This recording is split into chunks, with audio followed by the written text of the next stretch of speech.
중국을 국빈 방문 중인 문재인 대통령이 오늘 중국 권력 서열 2위인 리커창 총리와 만났습니다. 리 총리는 이번 방문을 계기로 그간 중단됐던 양국 간 협력 사업이 재가동될 수 있을 거라고 말했습니다. 또 양국 경제부처 간 대화 채널을 다시 열기로 하면서 본격적인 경제 협력을 시사하기도 했습니다. 우병우 전 청와대 민정수석이 오늘 새벽 구속됐습니다. 5번의 검찰 소환과 3번의 영장 청구 끝에 구속이 된 겁니다. 자신을 향하던 감찰을 피하려고 이석수 특별감찰관실을 사찰했던 정황이 결국 발목을 잡았습니다. 네요. 한 말씀 해주시죠. 인천의 한 대학병원이 근로감독을 나온 노동부 감독관들을 조직적으로 방해했던 걸로 드러났습니다. 카카오톡 단체 메시지를 통해 감독관들의 움직임을 실시간 공유했는데 퇴근하지 않고 남아있는 직원은 숨게 하고 직원들의 답변도 사전에 짜맞췄습니다. 정부의 가상화폐 대책 자료를 사전에 유출한 사람은 관세청 사무관인 걸로 드러났습니다. 국무조정실 조사 결과 해당 사무관은 미리 전달받은 보도자료 사진을 SNS 단체 대화방에 올렸고 또 이어 민간인이 포함된 단체 대화방으로 옮겨가면서 퍼졌습니다. 71년 만에 한강이 가장 일찍 얼어붙었습니다. 기상청은 이번 겨울 들어 오늘 처음으로 한강이 결빙됐다고 공식 발표했는데 지난해와 비교하면 42일이나 빠릅니다. JTBC 뉴스룸 지금 시작합니다.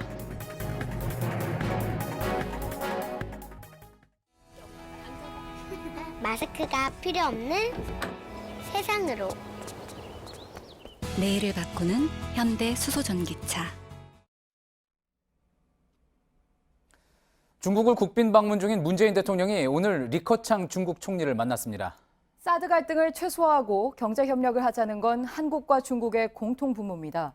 그래서 오늘 이런 분위기가 조성될지 관심이었습니다. 또 이 결과에 따라서 어제 한중 정상회담 성과에 대한 분석도 달라질 수 있습니다. 조금 전 회동이 끝났다고 하는데 베이징 연결해서 자세한 이야기 들어보겠습니다. 신경진 특파원, 오늘 문재인 대통령과 리커창 총리가 모두 봄날에 대해서 언급한 부분 눈에 띕니다.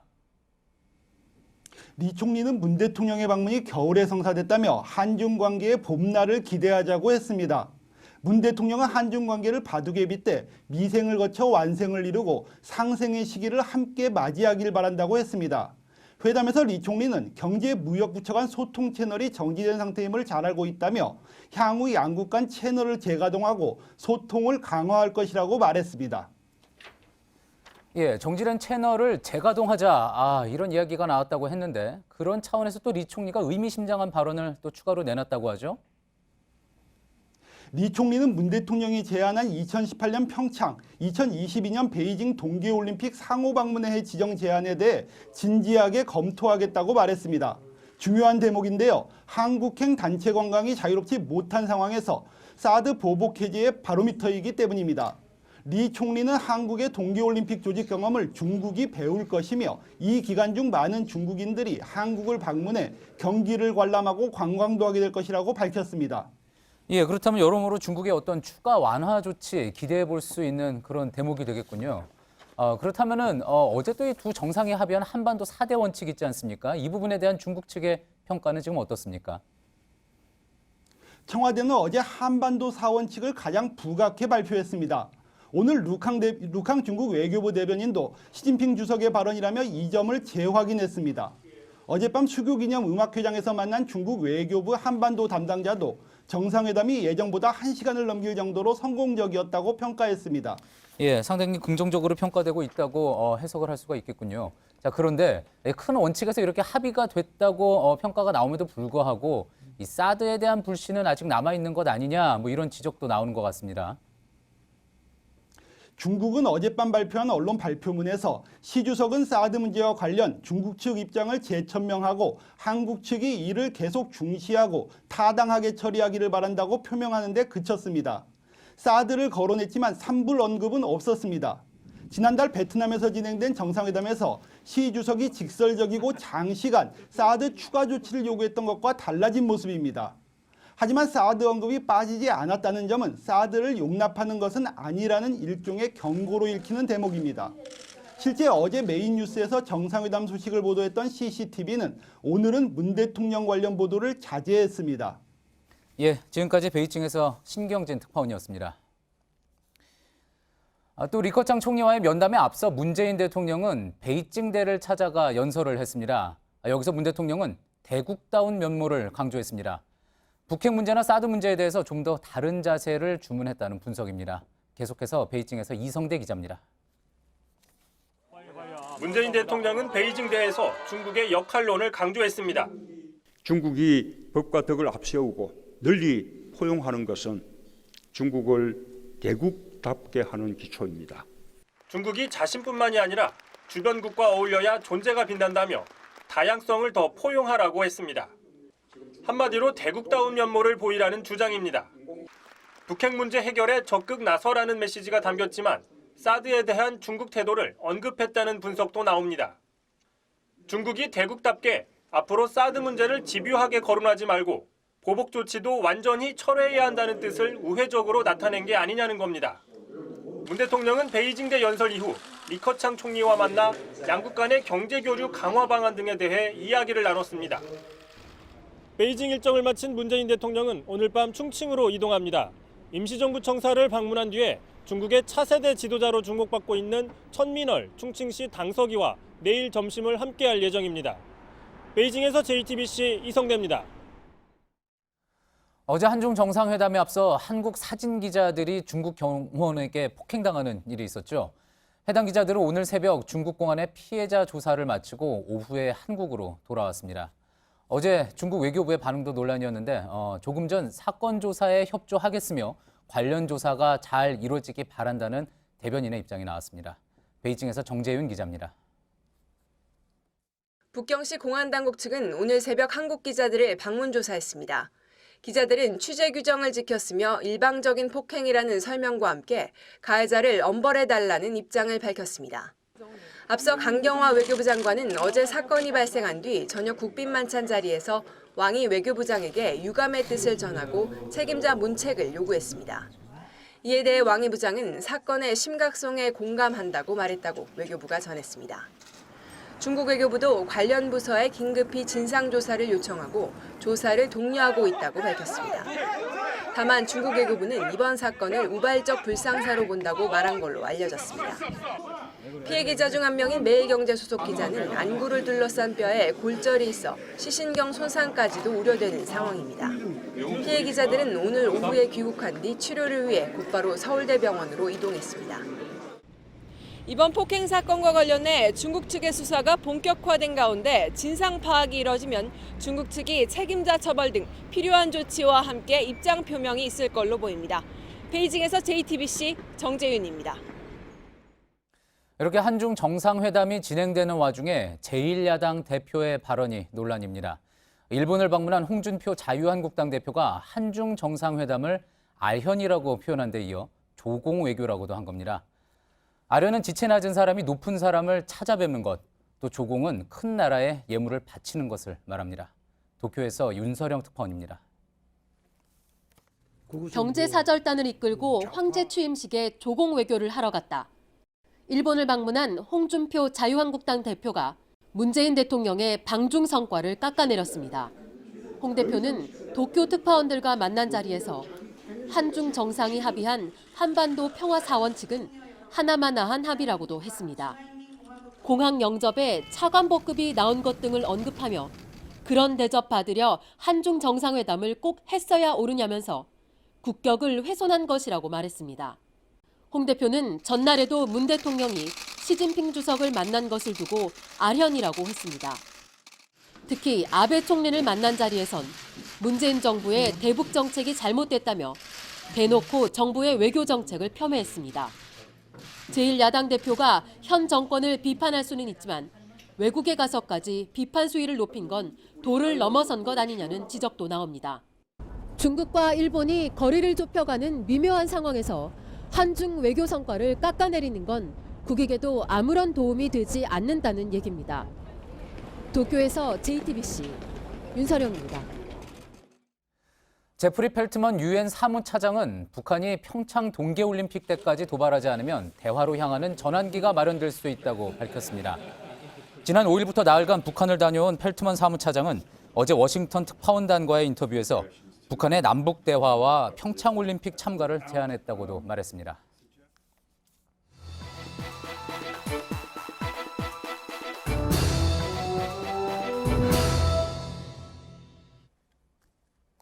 우병우 전 청와대 민정수석이 오늘 새벽 구속됐습니다. 우 전 수석에 대한 의혹이 처음 불거진 건 지난해 7월이었죠.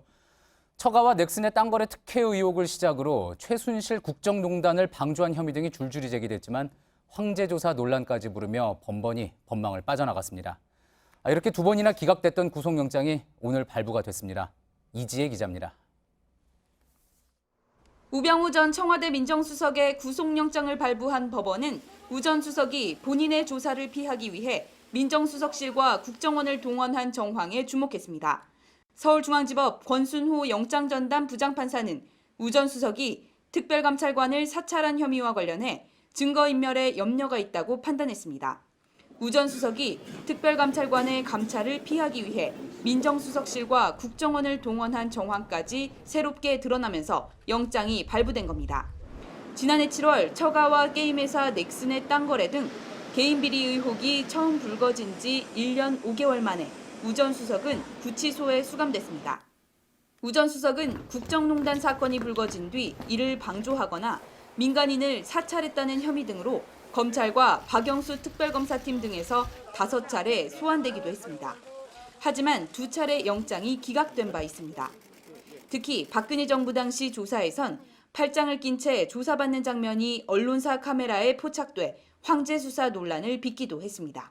최근 국정원과 군사이버사령부 등 적폐 사건에서 주요 인물들에 대한 구속영장 기각으로 주춤했던 검찰 수사가 다시 활력을 보일지 주목됩니다.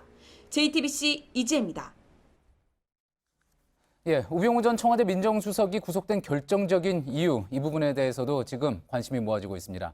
현장에 취재기자 연결해서 자세한 이야기 들어보겠습니다. 이재 기자, 우 전 수석은 그동안 이제 주장을 해왔던 내용이 특별감찰실에 대한 사찰 의혹에 대해서 민정수석실의 통상적인 업무다 이렇게 이야기하지 않았습니까? 아마 이번에는 이런 주장이 먹혀들지 않은 것 같습니다.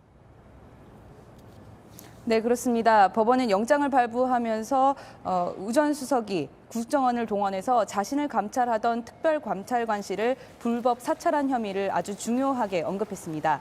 우 전 수석은 그동안 공직기강을 감독하는 민정수석의 통상적인 업무라고 주장을 해왔습니다. 하지만 우 전 수석이 사실상 국정원의 정보 수집력을 사유화했다는 검찰의 판단을 법원이 받아들인 겁니다. 영장이 나오느냐 안 나오느냐, 그리고 증거인멸의 우려가 있느냐도 중요한 부분 아니겠습니까? 법원이 이제 그 부분 언급한 게 눈에 띄는데 검찰이 지난번에 우 전 수석과 최윤수 전 국정원 2차장의 휴대전화 등을 압수하지 않았습니까? 이 부분이 관련이 있다고 볼 수 있을까요? 네, 검찰은 어제 우 전 수석에 대해서 그 증거인멸의 우려가 너무 높아서 구속수사가 불가피하다고 그렇게 밝혔습니다. 이례적으로 강조를 한 건데요. 특히 검찰은 최윤수 전 국정원 2차장뿐만 아니라 전 민정비서관 등과 우 전 수석이 통화한 내역도 법원에 이번에 증거 자료로 제출을 했습니다.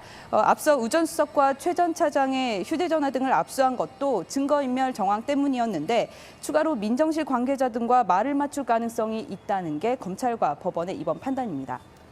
결국 그렇다면 우 전 수석의 부하 직원들에 대한 수사, 이 부분이 아주 의미가 있었다 이렇게 볼 수도 있겠군요.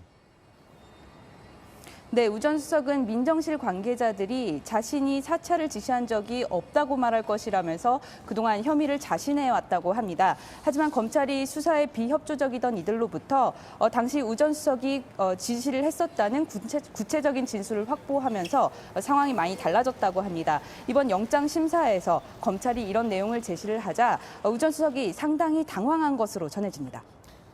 지금까지 이지혜 기자였습니다. 최순실 씨에게 징역 25년이 구형되면서 박근혜 전 대통령의 재판에도 관심이 쏠립니다. 박 전 대통령이 재판을 보이콧해 걸석 재판으로 진행되고 있죠. 상당수 혐의에서 최 씨와 공범인 만큼 구형량도 상당할 것으로 보입니다.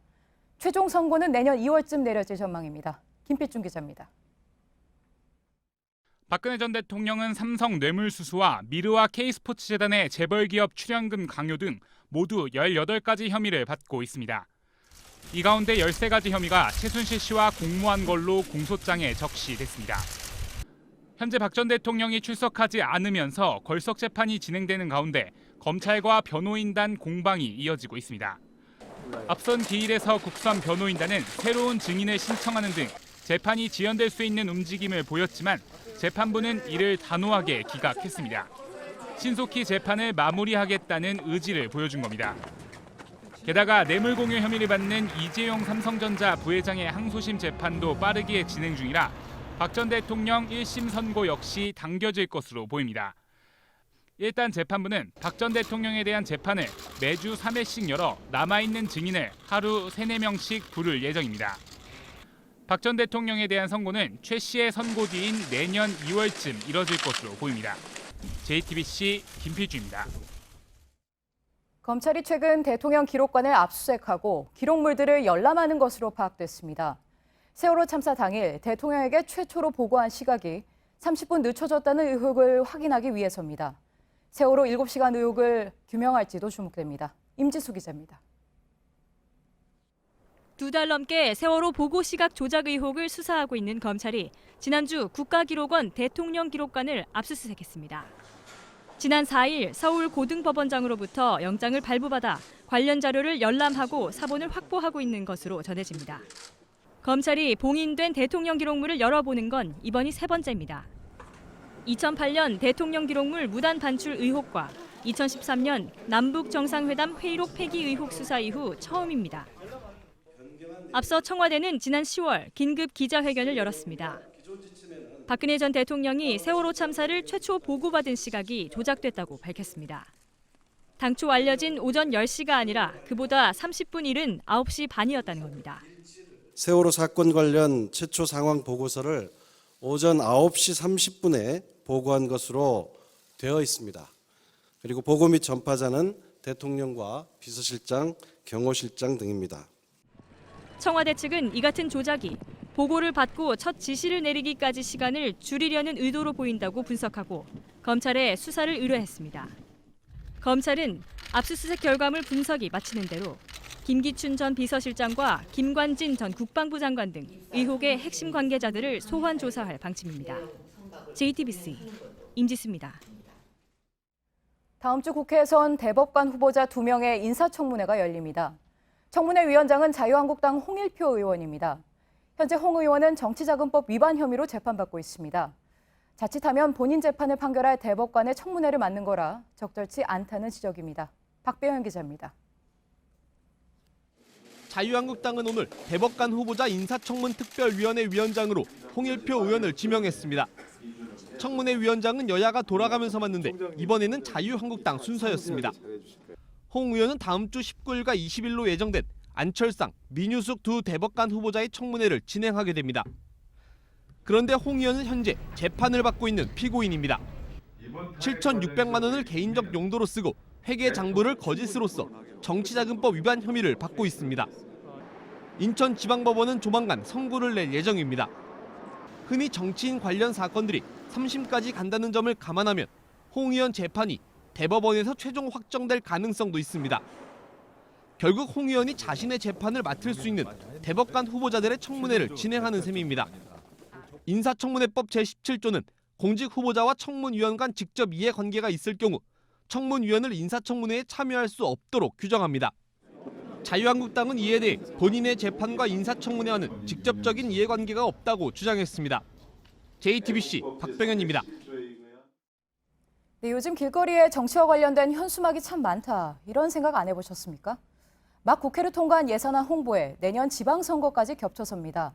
정당들의 현수막 전쟁을 안지영 기자가 취재했습니다. 서울 강남구에선 현수막 전쟁이 집회로 이어졌습니다. 신현이는 각성하라! 각성하라! 각성하라! 각성하라! 자유한국당 소속인 신현희 구청장이 민주당 현수막만 철거하고 있다며 항의하는 겁니다. 더불어민주당의 각종 정책 현수막을 개첩하려 했습니다마는 하루도 못 가서 철거를 당했습니다. 지방에서도 현수막 신경전은 치열합니다. 이 사거리에 걸려있는 정당 현수막만 자그마치 10개나 됩니다. 이처럼 이곳에 현수막이 이렇게 많아진 건 무엇보다 내년 지방선거를 앞두고 있어서입니다. 표심을 얻기 위해 예산 따내기 성과를 홍보하는 건 기본입니다. 하지만 현수막이 넘치다 보니 정반대의 주장에 마치 인터넷 댓글처럼 따라붙기도 하고 예산안 처리에 반대했던 정당이 성과를 자랑하는 일도 벌어집니다. 지방선거를 앞두고 인물난이 예상되는 야당들은 특히 현수막을 적극 활용합니다. 당 대표가 직접 모집에 나선 것 같은 효과를 주거나 정치 지망생의 마음을 설레게 하기도 합니다. 현수막 한 개를 거는 데는 약 10만 원이 듭니다. 하지만 홍보 효과는 기대와 다릅니다. 저런 문구를 보시면 좀 지지하거나 선택하는 데 좀 도움이 되던가요? 마음에 반감이 들어서 오히려 지지하고 싶은 마음이 하나도 없어요. JTBC 안지연입니다. 검찰이 유명 요리사인 이찬호 씨에 대해 오늘 구속영장을 청구했습니다. 마약의 일종인 해시씨를 해외에서 몰래 들여와 흡입한 혐의를 받고 있습니다. 한민용 기자입니다. 검찰은 어제 유명 요리사인 이찬호 씨를 체포했습니다.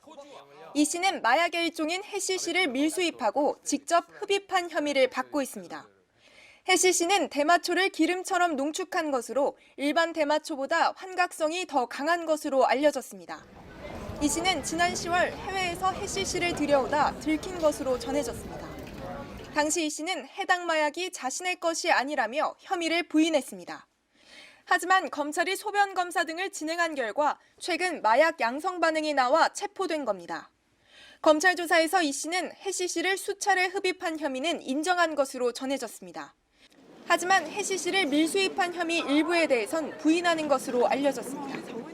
검찰은 48시간의 체포 시한이 끝나기 전인 오늘 이 씨에 대한 구속영장을 청구했습니다. JTBC 한민용입니다. 휴대전화 요금제를 문의하러 간 지적 장애인들이 휴대폰에 태블릿 PC까지 손에 들고 왔다면 참 황당할 겁니다. 실제로 이런 일이 일어났습니다. 개통을 철회할 수 없어서 150만 원이 넘는 기기값을 다 내야 하는 상황입니다. 서효정 기자입니다. 지적장애 3급 딸이 있는 김모 씨는 이번 달부터 휴대폰 요금 20만 원을 더 내야 합니다. 딸이 서울 성북구의 휴대폰 대리점에서 최신 휴대폰과 태블릿 PC를 구매해왔기 때문입니다. 요금제를 알아본다고 들어간 애들이 휴대폰을 둘 다 이렇게 태블릿 PC까지 다 받고 나온 거예요. 가입 신청서에는 지적장애인 딸의 개인정보 등이 대리점 직원 글씨로 적혀 있었습니다. 먼저 다 써놓고 준비를 하고 우리 아이한테는 이름만 하고 사인만 체크 표시하게. 같은 매장에서 불과 10달 전에 휴대폰을 샀던 지적장애 3급 한모 씨도 또다시 새 휴대폰과 태블릿 PC를 샀습니다. 얘 장애인 거 알고 그리고 기계 새로 바뀐 지 몇 개월인지 알고 한 번쯤은 부모한테 얘기를 해줘야 되는 거 아니냐. 놀란 부모들이 찾아갔지만 대리점은 이들이 사고 싶어 해서 판 것이라며 청약 철회를 거부했습니다. 지적 장애인데 그것도 종류가 다양하잖아요. 그분은 본인 스스로가 인지하고 사인하고 그렇게 다 하신 걸 알고 있는데. 하지만 발달장애 전문가는 이들이 휴대폰 계약을 이해하지 못하고 있다고 말했습니다. 첫 달 유심비 8,800원 나오십니다. 어떤 뜻이에요? 모르겠어요. 그때 아저씨가 설명할 때는 알아들었어요. 친구 이름이라든지 이런 것들은 대답을 하지만 그 핸드폰의 가격이라든지 그 안에 기능이라든지 이런 것들을 한번 설명해가지고는 그걸 자세하게 이해하고 받아들이기는 힘들다고. 본사 측은 고객에 따라 구체적으로 설명해야 하는 의무를 대리점에서 지키지 않은 것으로 생각된다고 밝혔습니다. JTBC 서효정입니다. 현장 조사를 나온 근로감독관이 일반 직원들을 만나지 못하게 차단하고 또 심지어 초과 근무자는 눈에 띄지 않도록 숨깁니다. 인천의 한 병원에서 실제로 일어난 일입니다. 근로감독 나간다는 것을 사전에 통보해 주다 보니 이런 식으로 대비하는 업체들이 생기는 겁니다. 어환희 기자의 보도입니다. 인천 성모병원 관리자급 직원들이 모여있는 단체 채팅방입니다. 고용노동부 근로감독이 있었던 지난달 중순 이 채팅방은 더욱 분주해졌습니다. 예정된 병원 대청소와 약물 교육은 취소됐습니다. 감독관들의 동선을 시간대별로 즉각 공유하면서 관리자가 아닌 일반 직원들은 감독관을 직접 만나지 못하도록 했습니다. 그냥 늘상 우리는 오버타임을 하고 수당을 신청을 해야 되는데 신청할 수 있는 분위기도 아니고. 초과 근무자들은 감독관 눈에 띄지 못하도록 단속합니다. 퇴근 시간이 이미 지나버린 상황이기 때문에 근무자들을 숨어있게 하고 보이면 안 되니까. 이렇다 보니 감독관이 현장 점검에서 초과 근무나 수당 미지급 등의 문제를 확인하지 못했습니다. 그분들이 와서 보고 가는 게 실상이 아니기 때문에. 근로감독은 근로기준법이 현장에서 잘 지켜지고 있는지 실태를 파악하기 위해 도입된 제도입니다. 그런데 대부분 조사 대상 사업장에 미리 통보를 합니다. 사전에 충분히 대비가 가능한 거고 얼마든지 어떤 근로 시간이나 근무 형태 또 급여의 형태 등을 조작할 수 있는 부분이 있기 때문에 감독 당국은 병원의 문제점을 확인하겠다고 했지만 추가 현장 점검은 없다고 밝혔습니다. JTBC 어환입니다. 지난 6월 경남 양산의 한 아파트에서 40대 남성이 외벽 작업자의 밧줄을 끊어 숨지게 하는 일이 있었죠. 이 남성에게 무기징역이 선고됐습니다. 또 이런 범죄를 저지를 위험이 커서 사회와 격리시켜야 한다는 설명이었습니다. 배승주 기자입니다. 지난 6월 8일 숨진 46살 김모 씨의 집입니다. 곳곳에는 김 씨와 가족들이 함께 찍은 사진들이 걸려 있습니다. 우리 딸은 완전 바짝 말라가 있고요. 큰 손녀는 매일 아파가지고 병원에 실려가고 쫓겨난 것들은 갑자기 아빠 보고 싶다고 울어가지고. 5 자녀와 부인, 7순이 넘은 노모까지 단란했던 가정은 한순간에 깨졌습니다. 당시 김 씨는 경남 양산의 아파트에서 밧줄에 의지한 채 외벽 작업을 하고 있었습니다. 그런데 술에 취한 41살 서모 씨가 갑자기 밧줄을 잘랐고 추락한 김 씨는 결국 세상을 등졌습니다. 작업을 하며 켜놓은 휴대전화 음악 소리가 크다는 게 이유였습니다. 울산지방법원은 오늘 살인 등의 혐의를 유죄로 인정해 서 씨에게 무기징역을 선고했습니다. 술을 마셔 심신미약 상태였다는 서 씨 주장은 받아들여지지 않았습니다. 재판부는 뒤늦게 제출한 서 씨 반성문보다는 김 씨 가족들의 엄벌 요구에 귀를 기울였습니다. 가족들이 그 고통, 그건 그 사람 죄하고는 바꿀 수가 없어요. 술을 마시면 충동적으로 범행을 저지르는 전력도 고려했다고 밝혔습니다. JTBC 배승주입니다.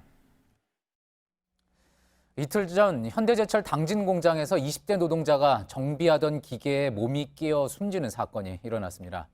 이 공장에서는 1년 사이에 벌써 3번째 사고입니다. 특히 사고 당시 제철소 내 다른 공장에서는 노동부 근로감독이 진행 중이었습니다. 정영재 기자입니다. 장비를 고치던 한 남성이 갑자기 기계 밑으로 빨려 들어갑니다. 지난 13일 오후 2시 35분쯤 현대제철 당진 공장에서 일하던 28살 주모 씨가 숨졌습니다. 기계가 오작동하면서 머리와 가슴을 짓누른 겁니다. 결혼한 지 3개월밖에 안 됐고 불과 사고 나기 며칠 전에 병원 가서 애기 초음파 같이 받고 다음 주에 이제 처음으로 애기 심장 소리 들으러 간다고 했는데 기계를 멈추는 안전장치는 없었습니다. 1년 사이 이 공장에서 이렇게 안전관리 소홀로 발생한 산재 사망 사고만 3번째입니다. 당시 사고가 난 곳에서 1km가량 떨어진 공장에선 고용노동부 정기근로감독이 사흘째 진행 중이었습니다. 근로감독관들은 사고 내용을 보고받고 해당 기계만 정지시키고 돌아갔습니다. 지난 7월 문재인 대통령이 사망사고가 발생할 경우 안전이 확보될 때까지 모든 작업을 중지하겠다고 밝힌 바 있습니다. 사망사고가 발생했을 때는 근로감독관이 모든 작업을 중지시킬 수 있는 권한과 책임이 있고 의무가 있는데 그렇게 하지 않았습니다. 고용노동부는 공장 전체 작업을 중단하고 안전 시스템을 조사하겠다고 밝혔습니다. JTBC 정영재입니다. 요즘 학생들 사이에서 무릎 아래까지 오는 긴 점퍼, 그러니까 롱패딩의 인기가 대단하다는 소식 전해드렸죠. 그러자 관련 사기까지 기승을 부리고 있습니다. 중고거래 사이트에서 새 제품을 직원가에 판다며 수십 명을 속인 남성이 붙잡혔는데 피해자들이 환불을 요구하자 오히려 욕설만 퍼부었다고 합니다. 연지환 기자입니다. 몸싸움은 기본, 달리기는 필수입니다. 기다리는 줄은 끝이 없습니다. 목표는 단 하나, 모두 무릎 아래까지 내려오는 점퍼, 롱패딩을 사기 위해서입니다. 롱패딩 열풍이 거세지면서 이제 중고거래 사기까지 극성을 부리고 있습니다. 지난달 직장인 A씨는 중고거래 사이트에서 시중 가격보다 10만 원 저렴하게 롱패딩을 판다는 글을 봤습니다. 유행이고 해서 사러 갔었는데 매장에서 제가 원하는 사이즈가 품절이더라고요. 금액도 좀 저렴하게 살 수 있을까. 판매자는 A씨에게 여자친구가 모 패딩 업체 직원이어서 물건을 공급할 수 있다고 속였습니다. 네, 그럼 직원가로 나오면은 저는 이거 더 훨씬 싸게 가보거든요. 그래서 저는 조금씩 남겨 먹으면서 살고 있는 거예요. 하지만 문자로 보낸 배송 번호는 가짜였고 기다리던 물건은 오지 않았습니다. 피해자들이 환불 요청을 했지만 돌아온 건 욕설이었습니다. 아침부터 재수없게. 지금까지 드러난 피해자만 48명, 피해액은 1,200만 원을 넘었습니다. 판매자는 결국 구속됐지만 피해자는 계속 나타나고 있습니다. JTBC 연지환입니다. 오늘 서울의 한강이 얼어붙었다고 기상청이 공식 발표했습니다. 71년 만에 가장 일찍 얼어붙은 거라고 하죠. 네, 지난 겨울보다 42일이나 빨랐습니다. 오늘은 살짝 날이 풀리는 듯 했는데 내일 오후부터 추위가 다시 찾아오겠습니다. 이수정 기자입니다. 한강대교 남단에 긴 얼음띠가 생겼습니다. 가까이 가보니 반짝이는 하얀 얼음 조각들이 물 위에 가득합니다. 기상청은 올겨울 첫 한강 결빙이 관측됐다고 공식 발표했습니다. 기상청은 1906년부터 한강대교 노량진 쪽 교각 사이 100m 전방을 공식 결빙 관측 지점으로 정하고 관측해왔습니다. 이번 한파로 이미 반포 한강지구, 잠실 선착장, 광나루 한강공원, 잠수교 등에서 얼음이 얼었지만 공식 관측 기록은 아니었습니다. 오늘 관측된 올겨울 첫 공식 한강 결빙은 71년 만에 가장 빠른 기록입니다.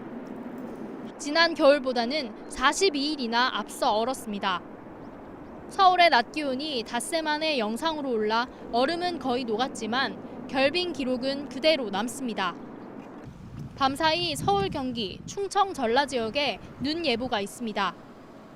내일 오전 대부분 그치겠지만 충남과 전라에는 오후에도 3에서 8cm의 눈이 더 내리겠습니다. 눈구름을 따라 중국발 미세먼지도 함께 들어오면서 내일 오전 미세먼지 농도가 높아질 것으로 보입니다. 오후부터는 다시 추위가 시작됩니다. 내일 서울의 최저 기온은 영하 7도, 일요일엔 영하 11도까지 떨어지겠습니다. JTBC 이수정입니다. 지진 피해를 입은 포항은 지금 추위가 더 고통스럽습니다. 지진이 난 지 벌써 한 달째죠. 예, 급한 복구는 마무리됐다지만 아직 수백 명의 이재민이 대피소에 있고 또 본격적인 수리는 비용 때문에 엄두도 내지 못하고 있습니다. 진짜 고통은 지금부터라고 합니다. 윤두열 기자입니다. 포항 지진 이후 대피소로 쓰이고 있는 흥해체육관입니다. 이곳을 포함해 대피소에 아직도 500여 명의 이재민들이 생활하고 있습니다. 바람은 피할 수 있지만 찬 바닥은 어쩔 수 없고 온수를 쓰는 것도 힘듭니다. 올해는 되게 추워가지고 핫팩을 깔고 이렇게 잤거든요. 7시, 8시에 씻으러 가시면 다들 차가운 물 나오네 이러고 그냥 나오시는 분들이 많으시더라고요. 대피소에서 집으로 돌아간 사람들도 사정은 비슷합니다. 벽 곳곳이 갈라져 있고 틈으로 바람이 숭숭 들어옵니다. 바깥이 지금 저래 환하게 지금 밖이 보이잖아. 완전 바깥하고 한 가지라 문 열어놓으면 되겠지 뭐. 집을 고치려 해도 비용이 문제입니다. 조금만 고쳐도 수백만 원이 들어가 지원금은 턱없이 부족합니다. 특히 완파된 집주인들은 집을 다시 지어야 하니 앞길이 막막합니다. 15병, 16번 짓는다 해도 못 짓거든. 그래 한 5천만 원 정도는 융자하는다 하면 빚이라. 밖으로는 강추위에 안으로는 경제적 어려움에 이재민들은 이중고를 겪고 있습니다. JTBC 윤두열입니다. 이틀 전 정부는 가상화폐 대책을 내놨죠. 그런데 이미 몇 시간 전부터 보도자료가 투자 커뮤니티에 돌았습니다. 조사 결과 관세청 직원의 카카오톡 메신저를 통해 외부로 나간 것이었습니다. 강나영 기자입니다. 정부가 밝힌 자료 유출의 발단은 실무자들의 카카오톡 메신저입니다. 자료를 출력, 핸드폰으로 촬영해서 09시 56분 카톡으로 전송하였습니다. 이때 촬영된 사진이 인터넷에 유출된 자료 사진과 일치하는 것이 확인이 되었습니다. 국무조정실 직원이 의견 수렴을 위해 기획재정부에 이메일로 자료를 보냈고 이 자료를 관세청 사무관에게 다시 전달하는 과정에서 카톡이 사용된 겁니다. 자료는 관세청 직원이 모인 단체 대화방 등을 거쳐 회의 시작 30분 뒤 민간인이 포함된 단체 대화방을 통해 외부로 퍼지기 시작했습니다. 이틀 전 정부는 오전 10시 가상화폐 대책을 논의해 오후 2시 반쯤 보도자료 형태로 공개했습니다. 그런데 낮 12시부터 온라인 커뮤니티엔 해당 자료 초안 사진이 올라왔습니다. 정부는 해당 부처 추가 조사를 거쳐 유출자에 대한 징계 등을 추진하겠다고 밝혔습니다. 시장에 큰 영향을 줄 수 있는 정부 공식 문서가 유출 가능성이 높은 SNS를 통해 전달됐다는 점에서 유출자 개인뿐 아니라 정부 보안 체계가 허술하게 운영됐다는 비판을 피하기 어렵게 됐습니다. JTBC 강나현입니다. 내년부터 시행되는 종교인 과세안을 놓고 논란이 컸죠. 일반 납세자보다 비과세 범위가 넓고 세무조사도 사실상 면제돼 특혜라는 지적이 있었습니다. 정부가 시행령 가운데 논란이 많은 조항은 손보기로 했습니다. 이태경 기자입니다. 정부의 통합입법예고센터 홈페이지입니다. 종교인 과세안을 담은 소득세법 시행령 개정안의 조회수가 다른 입법예고안보다 월등히 많습니다. 어제까지 보름간 진행한 국민의견 수렴기간엔 100건 이상의 수정 반대 의견이 접수됐습니다. 공평과세의 원칙을 무너뜨린 누더기 시행령이다. 국세청과 기획재정부는 피를 토하는 심정으로 반성과 시정의 노력이 있어야 할 것이다. 여기에 이낙연 총리까지 최소한의 보완을 해달라고 주문하자 기획재정부는 19일 법제처 심사 전까지 입법예고안을 손보기로 했습니다. 핵심은 다른 직종과의 형평성을 고려해 현재 무제한인 종교활동비의 비과세 혜택에 한도를 두거나 구체적인 항목을 명시하는 겁니다. 민간기업 근로자나 교사 등 다른 직종은 월 20만 원 한도에서 업무 특성상 꼭 필요한 경비만 비과세 항목으로 인정받고 있습니다. 다만 종교활동비를 세무조사에서 제외하기로 한 건 소득세법 조항으로 명시돼 있어 바꾸기 어렵다는 게 기재부의 입장입니다. 그러나 시민단체들은 종교인 과세안을 전면 수정하지 않으면 법적 대응까지 검토하기로 해 시행까지 진통이 예상됩니다. JTBC 이태경입니다. 벤츠가 결함이 있는 에어백을 단 차량을 리콜하지 않고 있다고 전해드렸습니다. 중국에선 신속하게 리콜한 게 알려져 여론이 나빠지자 국내에서도 결국 리콜을 결정했습니다. 수입차 판매가 늘었는데 그만큼 서비스는 따라가지 못한다는 지적입니다. 박영우 기자입니다. 에어백이 터지자 금속 파편이 튀어나옵니다. 일본 다카타사에서 만든 에어백인데 일부 제품에서 문제가 발생했습니다. 이 결함 탓에 이미 19명이 목숨을 잃었고 200여 명이 다쳤습니다. 국내에서 이 에어백을 장착했지만 리콜 조치하지 않은 곳은 벤츠와 한국 GM뿐입니다. 정부의 요청에도 1년 넘게 리콜에 응하지 않았던 벤츠가 결국 리콜 계획을 발표했습니다. 대상 차량은 3만 2천여 대입니다. 대표 차종인 C클래스와 E클래스, 스포츠카인 SAK 등이 포함됐습니다. 리콜은 국토교통부와의 협의를 거친 뒤 내년 2월부터 시작합니다. 다만 벤츠는 국내 차종에 대한 샘플 시험 결과 해외에서 발생한 결함은 발견되지 않았다고 밝혔습니다. 같은 에어백이 장착된 한국 GM은 본사의 실험이 끝나는 내년 3월에나 리콜 계획 등을 발표할 예정이라고 말했습니다. JTBC 박효입니다. 재난 상황에선 응급 환자가 속출하죠. 지금까지 병원에 실어 나르기 바빴는데 앞으로는 병원이 현장에 찾아갑니다. 종합병원급 시설을 갖춘 이동식 병원이 처음 선보였습니다. 윤영탁 기자입니다. 대형 트럭이 공터에 컨테이너를 실어 나릅니다. 컨테이너가 설치되고 텐트처럼 생긴 구조물이 펼쳐져 연결됩니다. 반나절 만에 임시 병원이 만들어졌습니다. 응급실에서 환자를 받아 CT 촬영 등의 기본 조치를 마치면 바로 옆 수술방으로 옮겨져 수술을 받을 수 있습니다. 수술이 끝나면 중환자실로 옮기는 등 응급의료 거의 모든 과정을 소화할 수 있습니다. 오늘 공개된 이동형 병원은 지진이나 태풍 등 자연재해나 대형 사고 현장에 투입됩니다. 지난달 포항 지진 당시에도 크게 다친 사람들은 일반 병원으로 옮겨졌고 가벼운 부상자들은 버스를 개조한 응급실이나 대피소 한켠에 마련된 임시 진료소를 이용해야 했습니다. 앞으로는 재난 규모에 따라 응급실 위주의 소규모 형태부터 최대 100병상 규모까지 확장한 이동병원을 현장에 투입할 수 있습니다.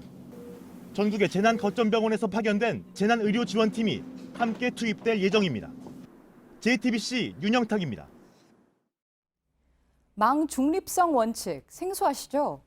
누구든 인터넷망을 사용할 때 차별받지 않고 공평해야 한다는 원칙입니다. 인터넷을 공공 서비스로 규정한 겁니다.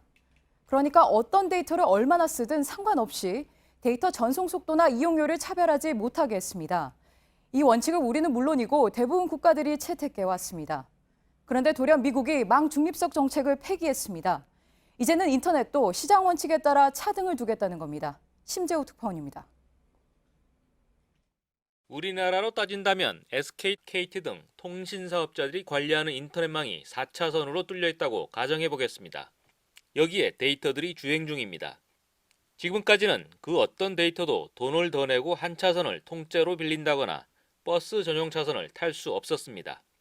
통신사업자는 통행료를 덜 낸다고 특정 회사의 데이터를 차단할 수도 없었습니다. 하지만 이번 망 중립성 폐기로 미국에서 데이터에 대한 차별이 가능해집니다. 버라이즌, AT&T 등 미국 통신사업자가 페이스북과 넷플릭스 등 서비스 사업자들에게 비용을 달리 요구할 수 있는 겁니다. 당신들이 데이터를 많이 쓰니까 사용료를 더 내라는 식입니다. 그 비용은 고스란히 소비자가 부담할 수밖에 없습니다. 뉴욕타임스는 통신사업자들이 온라인에서의 경험을 재편할 수 있는 권한을 부여받았다고 비판했습니다. 영세한 신규 콘텐츠 사업자들의 시장 진입이 어려워지면서 대형 사업자들이 반사이익을 얻을 수 있다는 겁니다. 미국의 이번 결정에 대해 과학기술정보통신부는 우리 통신 정책에는 변화 기조가 없다면서도 미국 시장이 워낙 큰 만큼 상황을 지켜본다는 입장입니다. 뉴욕에서 JTBC 심재호입니다. 누구나 알만한 미국의 대형 커피 매장에서 미국인이 인종 혐오 발언을 해 논란입니다. 백인 여성이 한인들에게 미국이니까 영어만 쓰라며 한국말은 하지 말라고 했다는 겁니다. 이 여성은 경찰에게 쫓겨났습니다. 부소연 특파원입니다. 미국 캘리포니아 북부 월넛 크릭에 있는 스타벅스 매장입니다.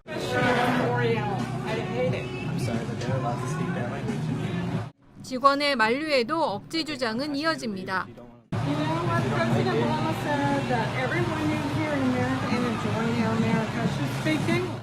백인 여성은 한국말을 주고받으며 공부를 하고 있는 한인 학생들에게 여긴 미국인이 영어를 쓰라고 소리칩니다. We didn't provoke her. We were just minding our own business. This lady just suddenly says. 한국어 역겹다, 이민자 등의 말도 나왔습니다. 함께 있던 여학생이 스마트폰으로 영상을 찍기 시작하자 물건을 들어 올려 얼굴을 가리기도 했습니다. 여성은 경찰이 온 후에야 막말을 그쳤습니다. 소셜미디어에 올라온 영상에는 백인 여성에 대한 비난이 쏟아졌습니다. 백인 우월주의에 휩싸인 인종 혐오 발언이라는 겁니다. 트럼프 대통령이 내건 반이민 강경책으로 인종차별이 심화하고 있다는 우려가 현실화하고 있습니다. 로스앤젤레스에서 JTBC 부소연입니다. 강원도 철원과 화천의 농장에서 생산한 계란에서 기준치의 최대 10배에 달하는 살충제 성분이 검출됐습니다. 철원에선 피프로닐의 2차 반응 물질인 피프로닐 설폰이 킬로그램당 0.2mg, 화천에선 0.1mg이 나와 기준치인 0.02mg을 넘었습니다. 당국은 두 농장의 계란 출하를 금지하고 유통된 계란도 폐기하기로 했습니다. 횡령 배임과 함께 취업 청탁 의혹을 받는 신현희 서울 강남구청장이 경찰 조사를 받고 있습니다. 신 구청장은 포상금 명목으로 구청 부서에 지급되는 돈을 빼돌리고 구립요양병원의 운영을 위탁한 의료재단에 주지 않아도 될 운영비 19억여 원을 준 혐의입니다. 월트 디즈니가 21세기 폭스의 주식을 524억 달러, 57조 원에 매입하는 방식으로 인수하는 데 합의했습니다. 매각되는 자산은 21세기 폭스의 영화와 TV 스튜디오 등이며 폭스뉴스 등 주요 뉴스 부문은 제외됐습니다.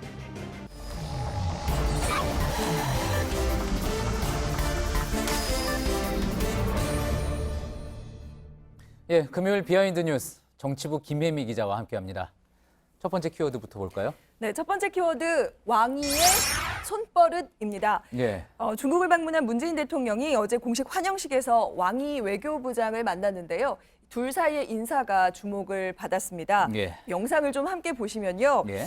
문 대통령이 왕이 외교부장을 보자 반갑다면서 이렇게 어깨를 툭 칩니다. 예. 그러자 다시 왕 부장은 이어서 문 대통령의 팔을 저렇게 툭 칩니다.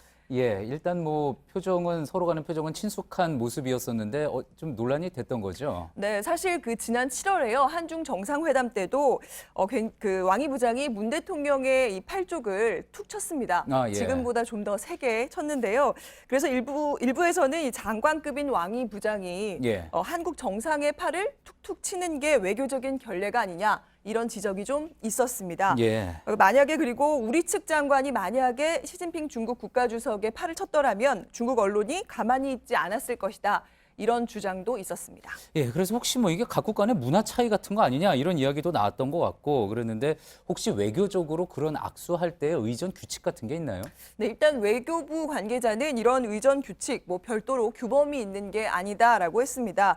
그리고 제가 확인을 좀 해보니까요. 예. 이 같은 자리에서 민주당 송영길 의원도 인사하면서 시진핑 주석의 팔을 쳤습니다. 아, 송영길 의원이 그러니까 시진핑 주석의 그렇습니다. 팔을요? 아마 지금 예. 영상으로 좀 보셨을 텐데요. 국회의원이 중국 정상을 이렇게 친 건데 예. 제가 찾아보니까 그런데 중국 언론이나 지금 화면에 아니면 나오고 있군요. 예, 예. 팔을 살짝 건드리는 모습이. 예, 예. 보이시지요? 예. 예.